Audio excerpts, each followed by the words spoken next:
Insan, zindagi, azadi. Women, life, freedom. The Norwegian Nobel Committee has decided to award the Nobel Peace Prize for 2023 to Narges Mohammadi for her fight against the oppression of women in Iran and her fight to promote human rights and freedom for all. Her brave struggle has come with tremendous personal cost. Altogether, the regime has arrested her 13 times, convicted her 5 times, and sentenced her to a total of 31 years in prison and 154 lashes. Ms. Mohammadi is still in prison as I speak. In September 2022, a young Kurdish woman, Masha Gina Amini, was killed in the custody of the Iranian morality police. Her killing triggered the largest political demonstrations against Iran's theocratic regime since it came to power in 1979. Under the slogan, "Woman, Life, Freedom," hundreds of thousands of Iranians took part in peaceful protests against the authorities' brutality and oppression of women. The regime cracked hard down on the protests. More than 500 demonstrators were killed. Thousands were injured, including many who were blinded by rubber bullets fired by the police. At least 20,000 people were arrested and held in custody. The motto adopted by the demonstrators, "Woman, Life, Freedom," suitably expresses the dedication and work of Narges Mohammadi. Woman, she fights for women against systematic discrimination and oppression. Life, she supports women's struggle for the right to live full and dignified lives. This struggle across Iran has been met with persecution, imprisonment, torture.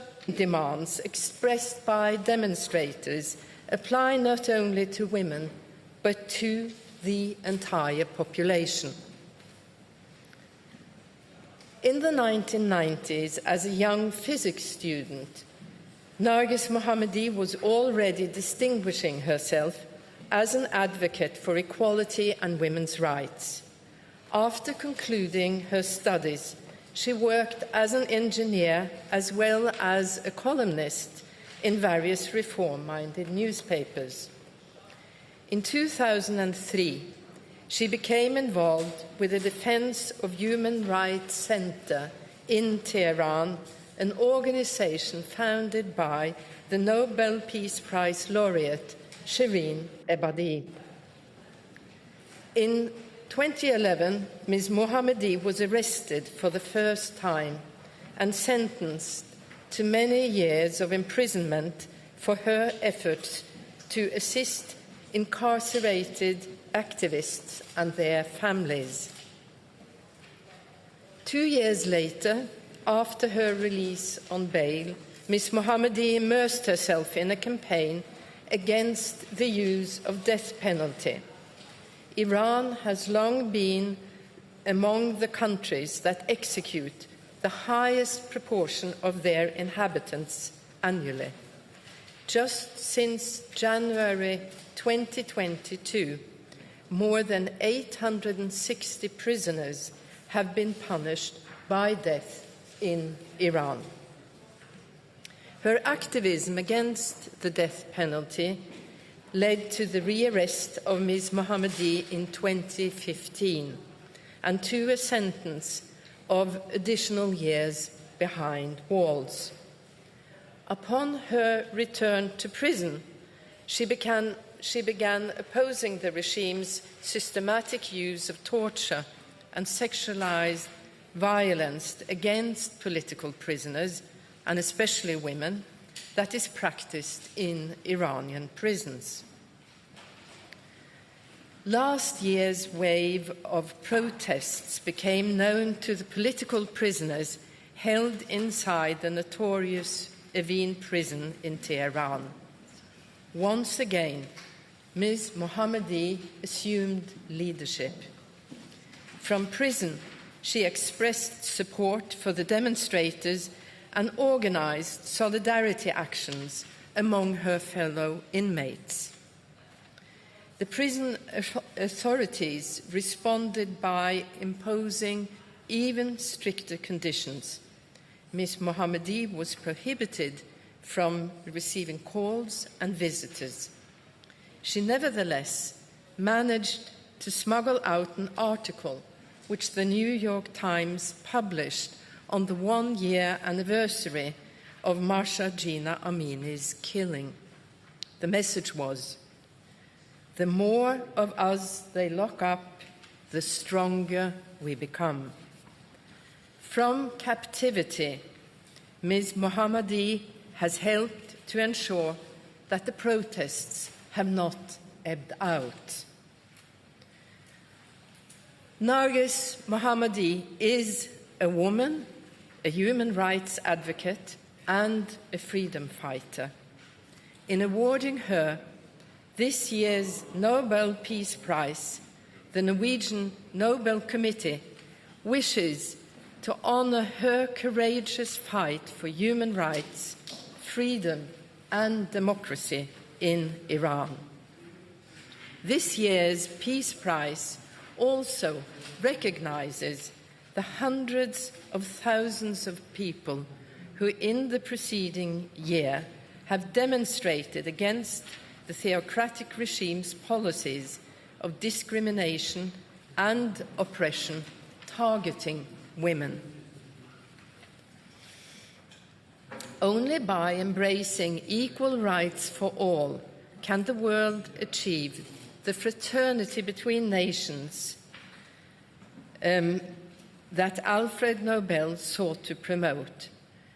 The award to Narges Mohammadi follows a long tradition in which the Norwegian Nobel Committee has awarded the Peace Prize to those working to advance social justice, human rights, and democracy.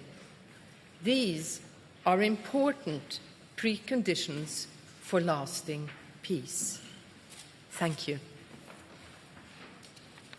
Madam Chair, what impact do you hope that this prize will have on the situation in Iran? This prize is first and foremost a recognition of the very important work of a whole movement in Iran with its undisputed leader, Narges Mohammadi. The impact of the prize is not for the Nobel Committee to decide upon. We hope that it is an encouragement to continue the work in whichever form this movement finds to be fitting. This is a person who is imprisoned. What will be the situation in December when she is actually given the prize?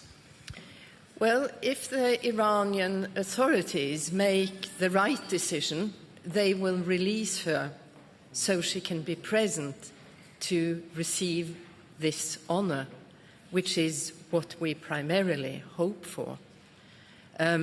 How we will carry out the arrangements, we have a couple of months to plan that. Ståle from TV2 Norway.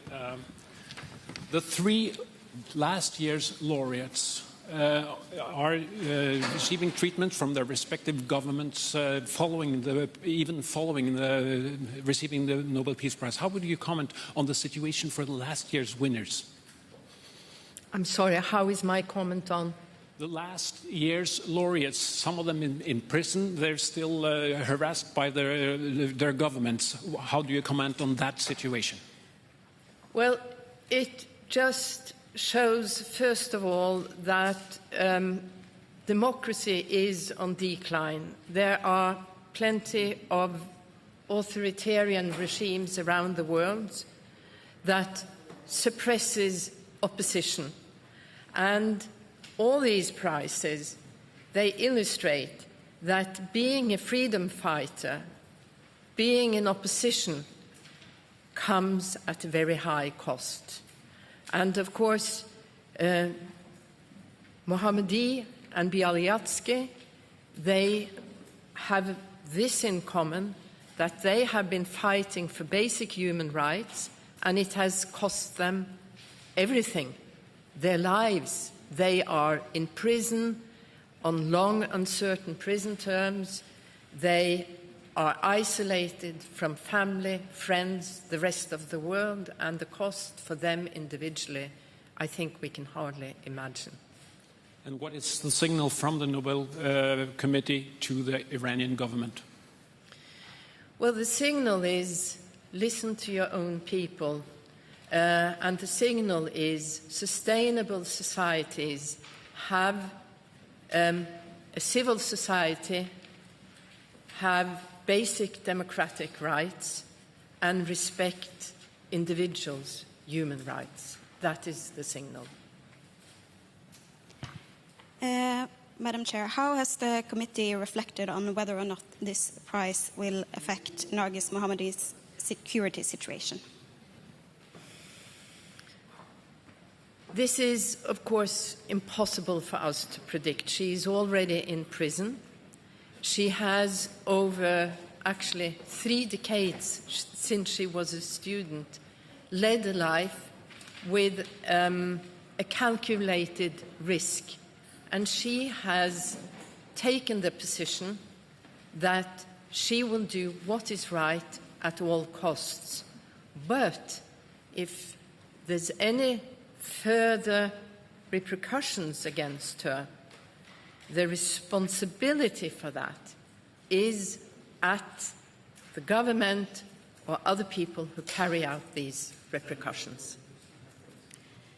The war in Ukraine still has great impact for people all over the world. Why has this year's Nobel Peace Prize not reflected on that?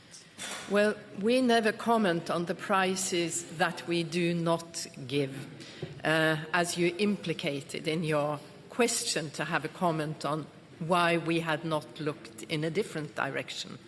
This year, we have found it paramount to, first of all, honor this very particular movement in Iran. That is a unique situation. Many have described what has happened during the last year as a revolution. Perhaps that remains to be seen. But what we do see is that a revolution carried out by women is a little bit different than other movements. That is significant, but also it is a global problem to honor the half of the population that is women in several countries around the world. Mieszko Czarnecki, Gazeta.pl from Warsaw. This year, laureate and prize seems to have much more universal context because women's rights are in danger worldwide. Don't you think that it is an address not only to Iranian government but to many other governments worldwide, not only in Iran but in Central or Eastern Europe, in Africa, in Southern America, and so on? Absolutely.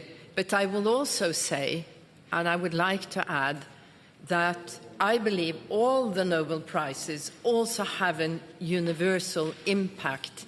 We connect it to one person, one movement, one situation, but there is a universal message of what it takes to create peaceful societies. Any further questions?